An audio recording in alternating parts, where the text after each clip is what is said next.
So you finally booked a braces appointment, and now your brain is spiraling. Will it hurt? Will it look awkward? Will they judge your flossing habits? Welcome inside a braces office, the place everyone thinks they understand until the chair reclines.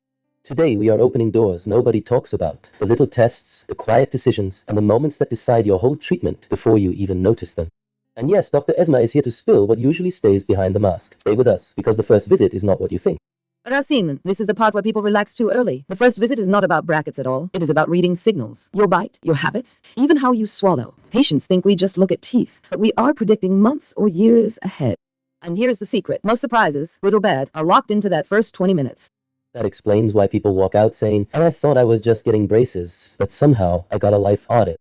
Dr. Esma, everyone has that moment in the chair where they think, did I do something wrong with my teeth, or is this normal?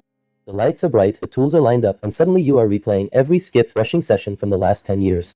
Rasim, that reaction is almost universal. People think braces are cosmetic, but the office feels serious because we are balancing comfort, timing, and biology.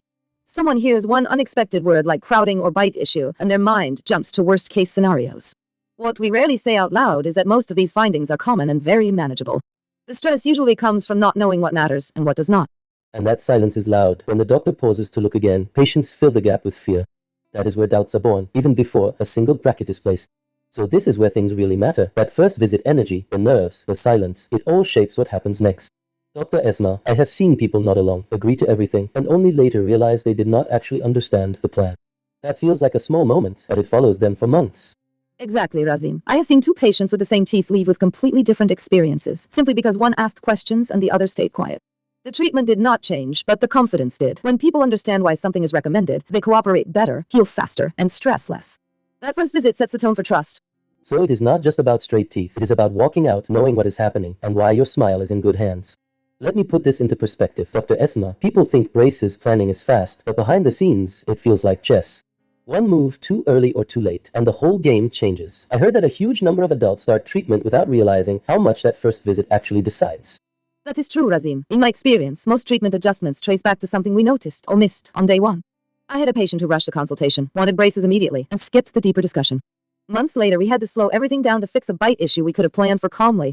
On the other hand, patients who invest a little time up front usually finish with fewer surprises. So that first visit is not a formality. It is the blueprint that decides how smooth the journey will be.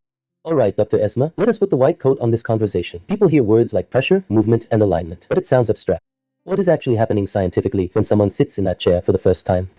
Great question, Rasim. Braces work by guiding controlled bone remodeling. When we apply gentle force, the bone on one side of the tooth dissolves slightly, while new bone forms on the other side.